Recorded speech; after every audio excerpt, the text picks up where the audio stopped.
कैसे हो आप? स्वागत है आपका मेरे YouTube channel online PCB tutorial में। आज मैं करंट इलेक्ट्रिसिटी का 6th लेक्चर पढ़ाने वाला हूं और आज अपन पढ़ेंगे इलेक्ट्रिक फ्लक्स के बारे में। ओके, मैंने पिछले क्लास में आपको electric field intensity and electric lines of forces के बारे में पूरा कंप्लीट बता रखा था। ओके, तो आज का लेक्चर इलेक्ट्रिक फ्लक्स बहुत इंपॉर्टेंट है। पूरे वीडियो को अंत तक देखना ताकि इलेक्ट्रिक फ्लक्स का कॉन्सेप्ट आपको 10th क्लास में ही मालूम पड़ जाए। ओके, क्योंकि बेसिकली अगर देखा जाए तो इलेक्ट्रिक फ्लक्स को ना 12th में पढ़ा जाता है। ओके, थोड़ा मोड़ा इलेक्ट्रिक फील्ड को बता दिया जाता है, लेकिन उतना भी नहीं बताया जाता 10th के सिलेबस में, जो मैंने यहाँ पे ऑलरेडी बता रखा है। ओके, तो कोई बात नहीं, आप जो है ना 12th जाने से पहले ही आप 10th में सीख जाओ ताकि आपको आगे कोई प्रॉब्लम, किसी प्रकार का कोई समस्या नहीं हो। ओके, मैं आशा करूंगा कि मेरा सारा का सारा वीडियो आपको अच्छा लगता होगा। और हाँ, अगर अच्छा लगता होगा तो मैं आपसे एक रिक्वेस्ट करना जरूर चाहूंगा कि आप कमेंट करके जरूर बताइए। ऐसे हौसला बढ़ता है कि हाँ, मैं सही दिशा में जा रहा हूँ और आप भी मेरे से सही चीज, अच्छा चीज, बढ़िया चीज सीख पा रहे हो। ओके, तो जो भी बच्चे वीडियो देखते हैं उनसे रिक्वेस्ट रहेगा कि कमेंट करके जरूर बताएं, अपना ओपिनियन जरूर दें कि आपको वीडियो कैसा लगा, कैसा लगता है और आपको किस तरह के वीडियो का रिक्वायरमेंट है। ओके, इसलिए बस यही बोलूंगा और ज्यादा कुछ नहीं। और एक चीज और बोलूंगा कि अगर आप मेरे चैनल को या फिर वीडियो को फर्स्ट टाइम देख रहे हो तो आप मेरे चैनल को सब्सक्राइब कर सकते हो। बगल में बेल आइकन है, बगल में सब्सक्राइब का बटन है, आप उसे दबा दीजिए और उसके बगल में बेल आइकन का बटन है, उसे भी क्लिक कर दीजिएगा ताकि नोटिफिकेशन आपके पास सबसे पहले पहुंच जाए। तो बिना देर किए जल्दी से कॉपी कलम निकाल लीजिए और एक छोटा सा प्यारा सा दुलारा सा हेडिंग डाल लीजिए, electric flux. Electric flux, okay, important है। अगर मैं बात करता हूं इलेक्ट्रिक फ्लक्स का तो ये पूरा का पूरा टॉपिक पिछले वीडियो से रिलेटेड है। कहने का मतलब, अगर आप इलेक्ट्रिक लाइंस ऑफ फोर्स नहीं पढ़े हो तो आपको पढ़ना पड़ेगा जाकर, क्योंकि इलेक्ट्रिक लाइंस ऑफ फोर्स का पूरा यूज है इस इलेक्ट्रिक फ्लक्स में। तो आई बटन में मैंने वीडियो का लिंक दे दिया है, आप जाकर आराम से उस वीडियो को देख लीजिए। उसके बाद यहाँ पे आ जाइए और आप आराम से वीडियो को पढ़ लीजिए और टॉपिक को अच्छा से ग्रहण कर लीजिए, नॉलेज इसका पूरा ग्रहण कर लीजिए। ओके, तो इलेक्ट्रिक फ्लक्स, सबसे पहला पॉइंट कि इलेक्ट्रिक फ्लक्स को हम लोग एक अलग तरीका का सिंबल से डिनोट करते हैं, दैट इज फाई। इसे अपन फाई कहते हैं, फाई। ओके, तो ये जो है फाई है, this is the symbol of the electric flux. अब सवाल है कि इलेक्ट्रिक फ्लक्स होता क्या है। देखो, अकॉर्डिंग टू 10th लेवल, देखो अगर आप 12th में रहते तो यहाँ पे आपको इलेक्ट्रिक फ्लक्स से एक अलग टॉपिक पढ़ाया जाता जिसका नाम है गॉस थ्योरम। ओके, ये गॉसियन थ्योरम जो है ना बहुत खतरनाक थ्योरम है, 12th के बेसिस पे बहुत ही ज्यादा इंपॉर्टेंट है। ओके, तो जब तक आप इलेक्ट्रिक फ्लक्स नहीं पढ़ोगे तब तक आपको गॉसियन थ्योरम समझ में नहीं आएगा। मैं 12th का बात कर रहा हूँ, लेकिन आप अभी 10th में हो, आपको गॉसियन थ्योरम पढ़ने का कोई जरूरत नहीं है। आपको बस इलेक्ट्रिक फ्लक्स के बारे में नॉलेज चाहिए, तो इस फ्लक्स का नॉलेज बहुत अच्छा से ग्रहण करना। ओके, ताकि आगे आपको किसी प्रकार का कोई प्रॉब्लम नहीं हो। सबसे पहली बात कि इलेक्ट्रिक फ्लक्स है क्या। ओके, तो इलेक्ट्रिक फ्लक्स है क्या, मैं उसको समझाता हूँ। अब थोड़ा इसको समझना कैसे। जैसे होता क्या है कि मान लीजिए हमने कोई भी एक एरिया, एक प्लेट, किसी प्रकार का एक प्लेट, मैंने स्क्वायर प्लेट चूज कर लिया, ठीक है। ओके, और हुआ क्या कि इस प्लेट में बहुत सारा electric lines of force cross कर रहा है।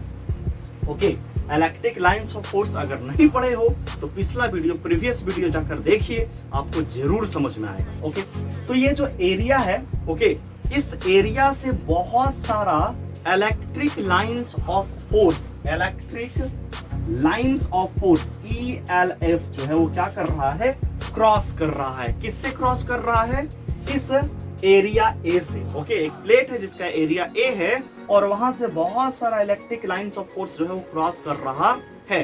तो इसी को कहते हैं जनरली इलेक्ट्रिक फ्लक्स। इसका डिफिनेशन कैसे है समझो। Electric lines of force, electric lines of force passing per unit area.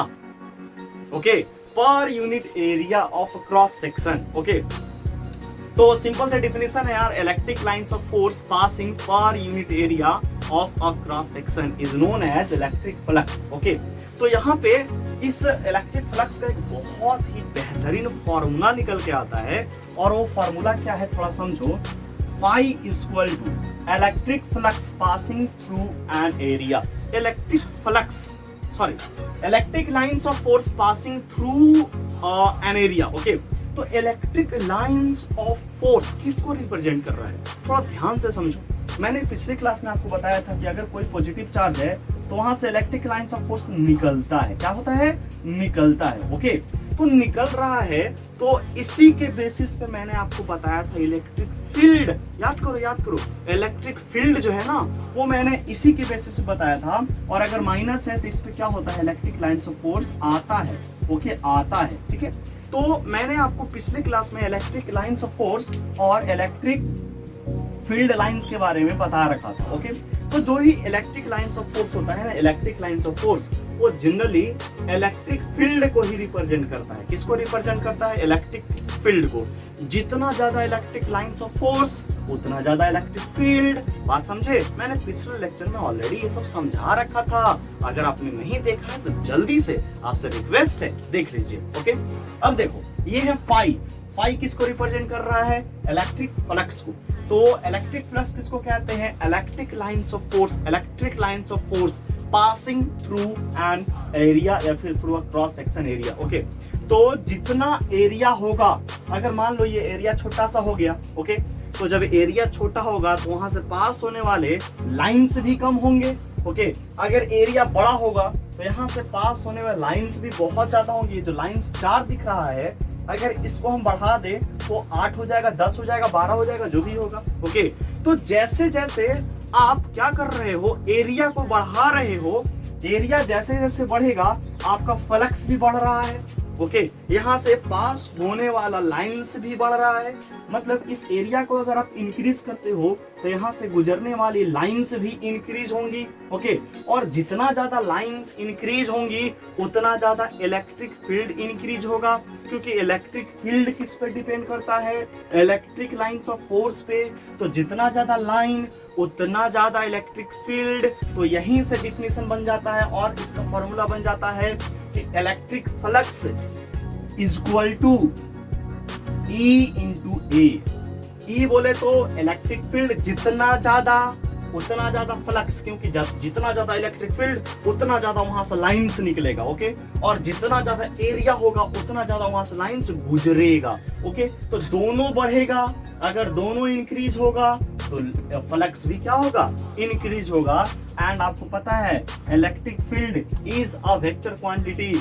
और यहाँ पे मैं आपको बता दूं कि area is also a vector quantity. अब एरिया वेक्टर क्वांटिटी कैसे है मैं आपको समझाता हूँ। यहाँ पे फाई जो है वो इलेक्ट्रिक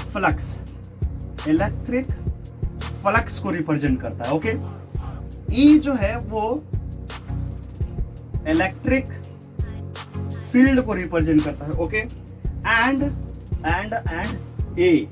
ए जो है वो एरिया वेक्टर को रिप्रेजेंट करता है। अब ये एरिया वेक्टर आपके सामने एक नया वर्ड आ रहा होगा। 10th क्लास के बच्चे थोड़ा सा इस एरिया वेक्टर को आपको समझना होगा, आप समझिएगा अच्छा से। ओके, मैं क्या करता हूं कि मेरे पास एक ये बुक है। ओके, थोड़ा ध्यान से समझो, धूल बैठ गया इस पे, बहुत दिन से पड़ा हुआ था ना। अब ये एक एरिया है, आई थिंक आपको दिख रहा होगा। ओके, ये जो है एक तरह का रेक्टेंगुलर एरिया है। ओके, तो आप समझो कि ये वाला जो एरिया है वो ये है। ओके, अब यहां से बहुत सारा इलेक्ट्रिक लाइंस ऑफ फोर्स क्या हो रहा है? निकल रहा है। ओके, तो कभी भी, या फिर मैंने ऑलरेडी बता रखा है, पहले बताया है, पिछले क्लास में ही बताया है कि जब भी कोई भी किसी भी प्रकार का एरिया से कोई भी इलेक्ट्रिक लाइंस ऑफ फोर्स गुजरता है, जैसे इलेक्ट्रिक ये एरिया यहां से इलेक्ट्रिक लाइंस ऑफ फोर्स गुजरेगा, तो ऑलवेज कोई भी एरिया में वो परपेंडिकुलर इंटर करेगा। ये बात याद रखना है। कैसे इंटर करेगा? इसमें परपेंडिकुलरली, कोई भी दूसरे एंगल से इंटर नहीं करेगा, वो दूसरा चीज है। मैं अभी बात कर रहा हूं in any area electric lines of force inter perpendicularly and also बाहर जो जाएगा वो भी परपेंडिकुलरली ही जाएगा। ओके, तो आप मुझे बताओ कि इधर से अगर आ रहा है और इधर जा रहा है तो थोड़ा ध्यान से समझना, इस पूरा एरिया का इस वाले सरफेस का डायरेक्शन किधर हुआ? इधर हुआ ना, डायरेक्शन उस दिशा में हुआ, और इस वाले सरफेस का डायरेक्शन इधर हुआ। तो मुझे बताओ डायरेक्शन तो रिप्रेजेंट कर रहा है ये कि इस वाले एरिया का डायरेक्शन इधर। ओके, जैसे कि suppose this is the area and this is the direction upward, तो डायरेक्शन बता दिया ना कि upward. Electric lines of force कहां निकल के जा रहे हैं? ऊपर, इस एरिया के ऊपर, मतलब इसके परपेंडिकुलर। मतलब क्या हुआ इसमें कि इस एरिया का एक डायरेक्शन है और उसका कुछ ना कुछ मैग्नीट्यूड है, तो दोनों मिलकर क्या बन गया? वेक्टर। और इस तरह के वेक्टर को जो एरिया से रिप्रेजेंट होता है, एरिया वेक्टर कहलाता है। ओके, तो एरिया वेक्टर किसको कहें कि कोई भी आप प्लेट ले लो या कोई किसी प्रकार का एरिया ले लो और उसका जो भी परपेंडिकुलर डायरेक्शन होगा, that is the area vector. Okay, इसलिए हमने यहाँ पे ए को क्या लिख दिया है? Area vector. ए यहाँ पे एरो मैंने लगा दिया है। एक्चुअली में रियली में area is not a vector quantity, but here area vector is a vector quantity, क्योंकि परपेंडिकुलर यहाँ से इमर्ज होगा, इंटर होगा, जो भी होगा इलेक्ट्रिक लाइंस ऑफ फोर्स किसी भी एरिया से। ओके, अब यहाँ पे एक बहुत इंपॉर्टेंट, बहुत ही मजेदार चीज आता है। जैसे मान लो I have a mobile. Okay, suppose this is a mobile. Okay, क्योंकि अभी मेरे मोबाइल से तो रिकॉर्डिंग हो रहा है तो मैं तो दिखा नहीं सकता आपको, है ना। Suppose this is a mobile. Okay, अब मोबाइल में आपका नेटवर्क बताता है ना, बहुत सारा नेटवर्क रहता है, 1 2 3 4 ऐसा लाइनिंग रहता है नेटवर्क का। ओके, तो वो जो नेटवर्क रहता है ना, वो इलेक्ट्रिक लाइंस ऑफ फोर्स के कारण ही होता है। ओके, कहने का मतलब suppose this is the mobile और आपके मोबाइल से अगर बहुत सारे भर के इलेक्ट्रिक लाइंस ऑफ फोर्स निकल रहे हैं। इलेक्ट्रिक लाइंस ऑफ फोर्स कहां से आते हैं? आपका जो टावर है ना, टावर, ओके, जो नेटवर्क होता है, मोबाइल नेटवर्क जो टावर बोलते हैं, वहां से जो इलेक्ट्रिक लाइंस ऑफ फोर्स आ रहा है ना, वो आपके मोबाइल से बहुत सारा भर के निकलेगा। तो क्या होगा? आपका मोबाइल में फुल कंप्लीट टावर बताएगा आपको। ओके, लेकिन आप कहीं भी कोई भी चले जाओ गुफा में, या फिर आपका बहुत बड़ा बिल्डिंग है, आप निचले वाले बिल्डिंग पे हो, निचले वाले एकदम फ्लोर पे हो, तो आपका नेटवर्क गायब होने लगता है, क्योंकि वहां पे इलेक्ट्रिक लाइंस ऑफ फोर्स आपके मोबाइल में इंटर ही नहीं हो पाते हैं। और इंटर नहीं होने के कारण जो है आपका मोबाइल का नेटवर्क बहुत अच्छा से काम नहीं कर पाता है। तो सारा किसका तांडव है? इलेक्ट्रिक लाइंस ऑफ फोर्स का, या फिर कह सकते हैं इलेक्ट्रिक फ्लक्स का। ओके, तो इलेक्ट्रिक फ्लक्स का आपको फॉर्मूला पता चल गया, phi equal to E into A. Okay, and यहाँ पे फाई जो है वो किसको रिप्रेजेंट कर रहा है? इलेक्ट्रिक फ्लक्स को, ई इलेक्ट्रिक फील्ड को, and A is the area vector. Okay, A is the area vector. Okay, अब हम बात कर लेते हैं कुछ इसके बारे में। ओके, सबसे पहला point, what is the unit. अब देखो यूनिट कैसे निकलेगा।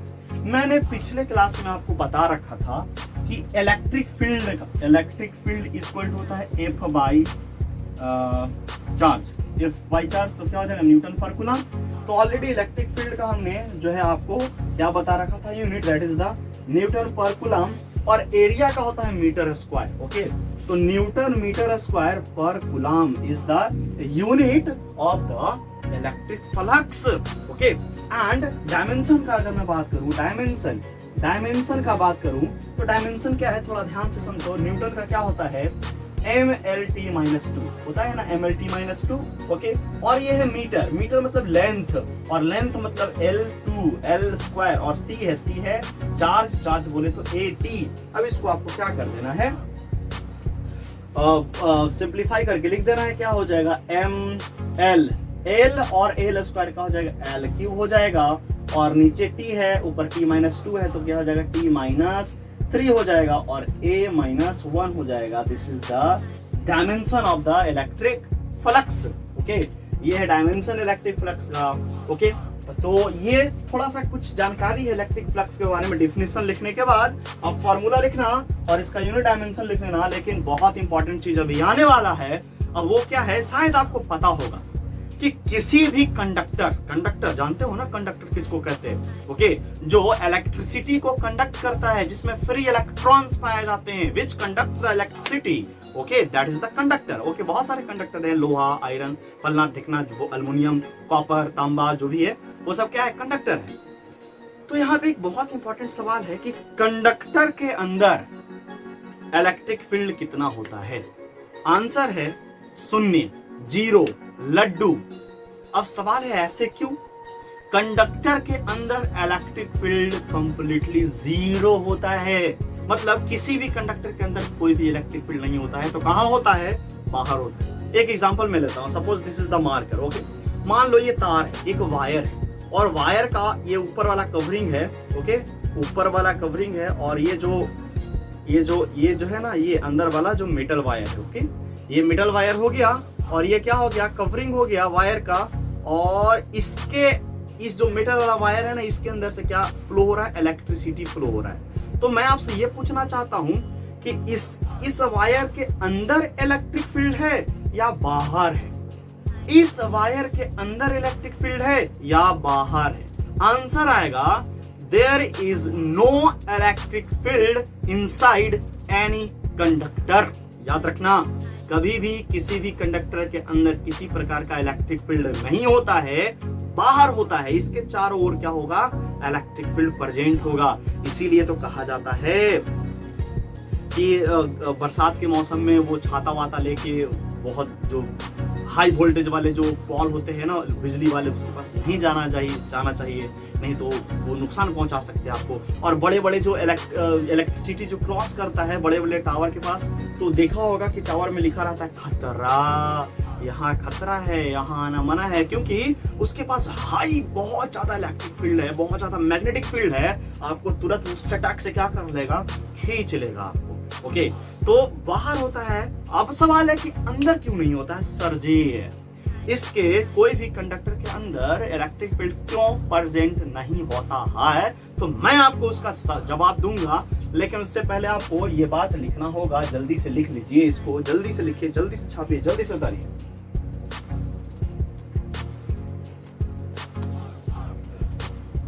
और एक बात बताओ मुझे कि अब अगर थोड़ा मोड़ा वेक्टर के बारे में आपको नॉलेज होगा तो पता है, कोई भी दो वेक्टर का प्रोडक्ट क्या होता है, स्केलर होता है। ओके, तो ये जो क्या बोलते हैं, इलेक्ट्रिक फ्लक्स जो है ना, वो क्या है, स्केलर क्वांटिटी है। ये भी आपको याद रखना है, electric flux is a scalar quantity.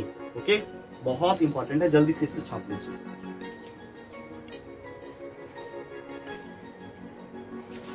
अब मैं आपको बताता हूं कि कैसे किसी भी कंडक्टर के अंदर इलेक्ट्रिक फील्ड का वैल्यू 0 होता है, 0 होता है। तो उसको समझने के लिए थोड़ा दिमाग लगाना कि suppose this is the conductor. Okay, ये एक क्या है, कंडक्टर है। Okay, suppose this is the conductor, okay, है ना, और ये वाला इसका एक एरिया वेक्टर है, ये वाला है, और ये सरफेस है। कहीं पे भी सरफेस पे ले लो, कोई दिक्कत नहीं है। ओके, अब क्या होगा कि इस वाले कंडक्टर से बहुत सारे इलेक्ट्रिक लाइंस ऑफ फोर्स क्या हो जाएंगे, गुजरेंगे। ओके, और इनका जो डायरेक्शन है वो इधर है। समझ गए? ओके, अब थोड़ा समझो। अब मान लीजिए कि इस वाले एरिया का, इस वाले जो एरिया है, ये वाला, इसका एरिया वेक्टर जो है वो इधर है। ठीक है, ओके, और इस वाले एरिया का, इस वाले ऐसे है या फिर ऐसे है मान लो, तो इसका एरिया ये हो गया, और इस वाले का एरिया इधर हो गया। ओके, ये एरिया। ओके, बात समझ गए? ठीक है, ओके ना। अब एक मैं सरफेस पे ले लेता हूं, कहीं पे भी ऊपर, दिस इज द एरिया, ये वाला एरिया चूज कर ले ऊपर, और इसका एरिया वेक्टर कहाँ है, ऊपर है, this is the area vector. क्या है ये सब? एरिया वेक्टर है। ठीक है, और एरिया वेक्टर कैसे रिप्रेजेंट होता है मैंने अभी तुरंत बता दिया है आपको पूरा डिटेल्स। अब यहाँ पे देयर आर 3 कंडीशन। पहला कंडीशन, फर्स्ट कंडीशन, कि यहाँ पे जो ये E का डायरेक्शन है और ए का डायरेक्शन है बिल्कुल एक तरफ है क्या, ई का भी डायरेक्शन इधर ही है और ए का भी डायरेक्शन इधर ही है, मतलब कि ये दोनों के बीच जो एंगल है वो बिल्कुल 0 डिग्री लग रहा है, 0 डिग्री 0 डिग्री 0 डिग्री। बात समझते हो? ओके, तो फर्स्ट कंडीशन में ई एंड ए जो है वो क्या है, पैरेलल है, मतलब कि इनके बीच में जो थीटा है वो कितना है, 0 डिग्री। नहीं आया समझ में? आ गया होगा। Okay, second condition, E and A, ये फर्स्ट कंडीशन है और ये सेकेंड कंडीशन है और ये थर्ड कंडीशन है। ठीक है, सेकेंड कंडीशन का बात करते हैं तो यहाँ पे एंटी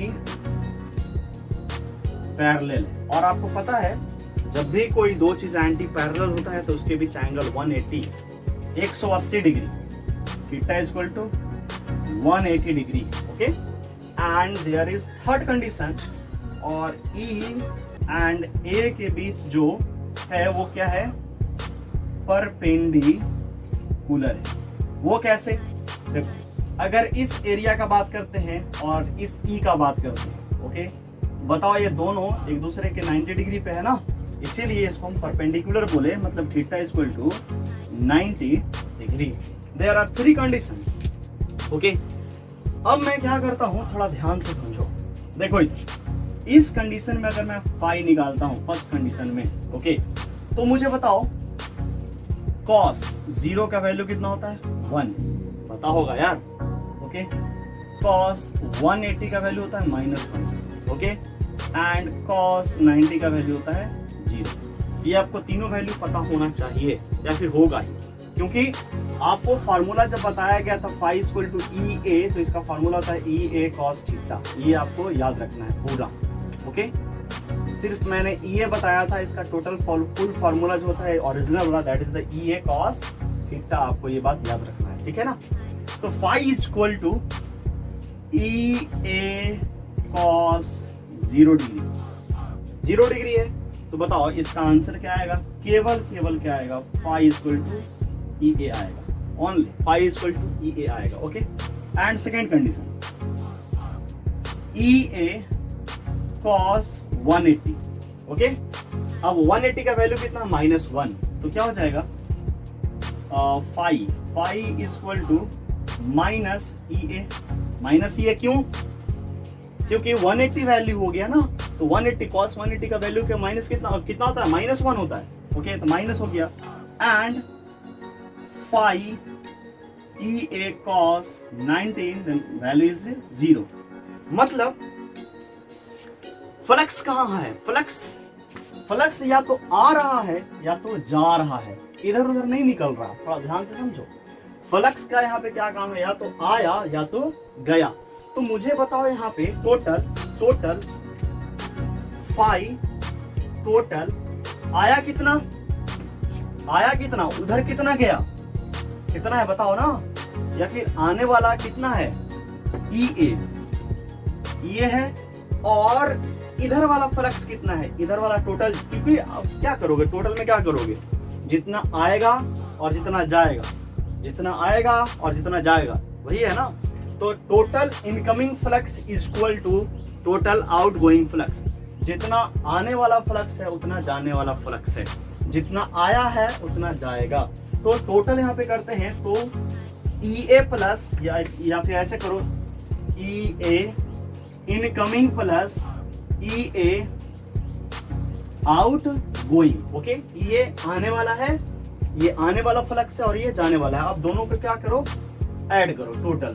तो आने वाला कितना था, ई ए था, और जाने वाला कितना था, प्लस माइनस ई ए। जाने वाला ये है ना यार, इधर देखो, या फिर ऐसे करो ना, इसका डायरेक्शन इधर हो गया और उसका डायरेक्शन उधर हो गया, तो जितना आया और जितना गया, टोटल कितना बचा, 0। ओके, तो ये जो टोटल जो वैल्यू आया टोटल फ्लक्स का, वो 0 आया। तो हम कह सकते हैं कि इसके बीच में, मतलब कोई भी कंडक्टर के अंदर किसी प्रकार का कोई इलेक्ट्रिक फील्ड प्रेजेंट नहीं रहा, क्योंकि जो आया वो टोटल चला गया। तो बचा क्या, कुछ नहीं, 0 बटा सन्नाटा। ओके, तो टोटल इनकमिंग फ्लक्स लिख सकते हो total incoming flux is equal to total outgoing flux. Okay, तो ये है फ्लक्स के बारे में कुछ जानकारी। एक नोट लिख लेना कि there is no any electric field present inside any conductor. अगर इससे भी नहीं समझे तो मेरे पास एक और तरीका है समझाने का। समझो, मैं आपको पिछले क्लास में एक चीज बताया था कि प्लस पॉजिटिव चार्ज से जो है ना वो इलेक्ट्रिक लाइन्स ऑफ फोर्स निकलते हैं। और आई थिंक मैंने आपको ये भी बता रखा था कि electric lines of force is a vector quantity. एक वेक्टर क्वांटिटी और एक वेक्टर क्वांटिटी के पास डायरेक्शन प्लस मैग्नीट्यूड दोनों होते हैं।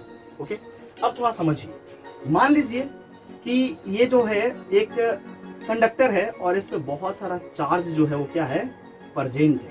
ओके, बहुत सारा जो चार्ज है वो क्या है, प्रेजेंट है। ठीक है, तो आप मुझे बताओ कि ये चार्ज से निकलेगा इलेक्ट्रिक लाइन्स ऑफ फोर्स, इस चार्ज से भी निकलेगा। ओके, इससे भी निकलेगा, इससे भी निकलेगा, इससे भी निकलेगा, इससे भी निकलेगा, इससे भी निकलेगा, इससे भी निकलेगा। तो सब तो डायरेक्शन सबका तो अपोजिट है ना यार। एक उधर जा रहा है, एक इधर जा रहा है, एक ऊपर एक नीचे, मतलब चारों तरफ जो है वो डायरेक्शन एक दूसरे के क्या है, अपोजिट है। तो मान लो इधर जितना जा रहा है और उतना ही इधर जा रहा है, तो अकॉर्डिंग टू वेक्टर मेरे पास कितना बचा, जीरो ना। सिंपल सी बात है कि ये कोई कंडक्टर है, कंडक्टर पे चार्ज प्रेजेंट है और चार्ज का डायरेक्शन तो आपको समझ में आ ही रहा होगा। तो बताए यहाँ जीरो, आंसर कितना होगा, जीरो टोटल। क्योंकि जितना ये फोर्स लगाया उतना ये भी लगाया, तो इनके बीच कितना, जीरो। जितना ये लगाया उतना ये लगाया, टोटल कितना, जीरो। तो अंदर क्या बचा, सुनना, लड्डू बचा ना। तो inside any conductor electric field will be zero, याद रखना होगा आपको। ओके, अब इस फॉर्मूला पे कुछ कर लेते हैं सवाल। तो जल्दी से इसे छाप लीजिए, उसके बाद सिलसिला जारी करते हैं सवालों का। ओके, तो कम ऑन, जल्दी छापो। उसके बाद पहला सवाल लिखने के लिए रेडी रहिए।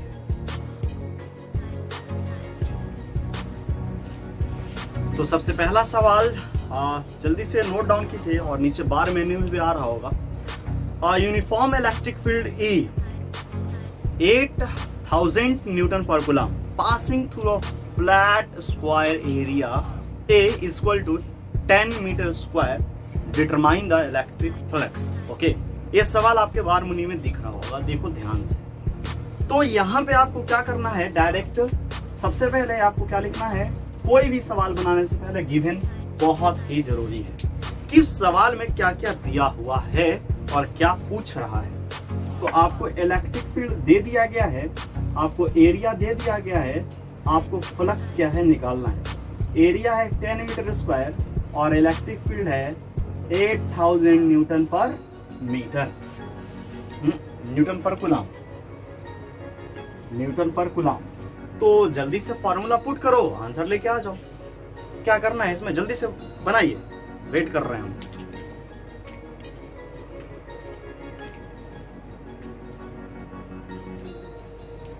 बन गया क्या?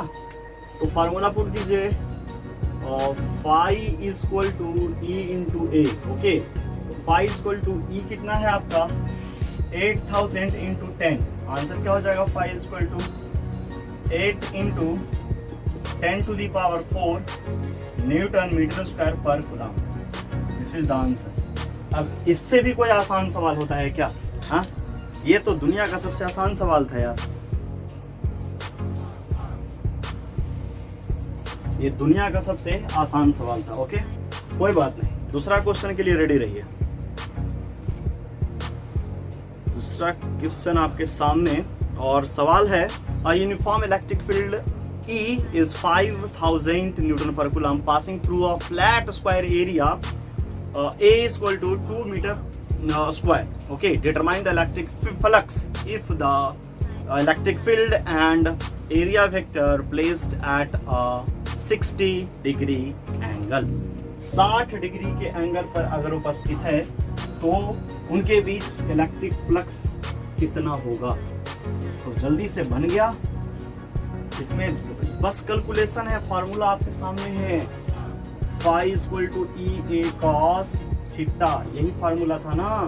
तो सबसे पहले गिवन लिख लो कि गिवन जो है वो क्या क्या दिया है। आपको फ्लक्स क्या है निकालना है, इलेक्ट्रिक फ्लक्स दे दिया है 5000 न्यूटन पर कूलम, और आपको एरिया दे दिया है 2 मीटर स्क्वायर, ओके। और आपको थीटा भी इसमें दे दिया है 60 डिग्री। तो जल्दी से फार्मूला पुट कीजिए और बना लीजिए। तो क्या करना होगा, फाइव इक्वल टू ई, कितना है 5000, ए कितना है 2, एंड बताइए cos 60 का वैल्यू होता है 1/2। तो आंसर आ जाएगा आपका 5000 न्यूटन मीटर स्क्वायर पर कूलम। कितना आसान सवाल था यार, इस तरह का सवाल आपसे नहीं बनेगा, एकदम लल्लू लल्लू सवाल है ये सब। तो ओके, तो चलिए अब जो है वो अगला सवाल करते हैं, और थोड़ा सा सवाल जो है वो अच्छा है, ओके, थोड़ा अच्छा सवाल है। और सवाल बहुत अच्छा से सुनना पहले, पढ़ना पहले, देखना पहले, उसके बाद बनाना।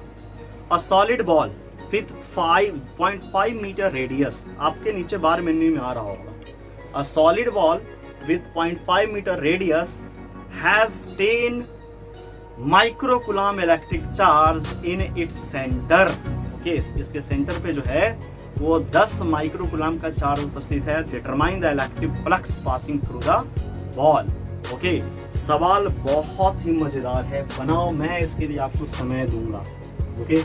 समय मैं आपको देना चाहता हूँ इस सवाल के लिए, थोड़ा जल्दी से बनाइए क्वेश्चन को। यहाँ पे सबसे पहले आपको बहुत सारा चीज है जो कि आपको लिखना है, that is the given, okay. तो यहाँ पे एक बॉल है, ओके। बॉल का जो रेडियस है आपको दे दिया गया है। रेडियस कितना दे दिया है आपको 0.5 मीटर, ओके। एंड क्या दे दिया है, चार्ज दे दिया है, चार्ज बोले तो 10 माइक्रोकूलम, ओके। 10 माइक्रोकूलम आपको जो है चार्ज दे दिया गया है, और आपसे पूछ रहा है what is the electric flux. अब यहाँ पे सबसे बड़ी समस्या कि सर यहाँ ना तो ई है ना ए है, तो फ्लक्स कैसे निकलेगा, यही तो बात है। तो आपको फ्लक्स निकालने के लिए सबसे पहले आपको किसका जरूरत होता है, ई का, ओके। तो ई निकालने के लिए आपको क्या क्या चाहिए, इलेक्ट्रिक फील्ड निकालने के लिए आपको क्या क्या चाहिए, इलेक्ट्रिक फील्ड। पहले ध्यान से समझो कि फार्मूला में ई है और ए है, और यहाँ पे कुछ नहीं है। तो ई निकालने के लिए आपको क्या क्या चाहिए, दो फार्मूला, F/Q, ओके। तो यहाँ फोर्स तो है नहीं, एक और फार्मूला KQ/R², ओके।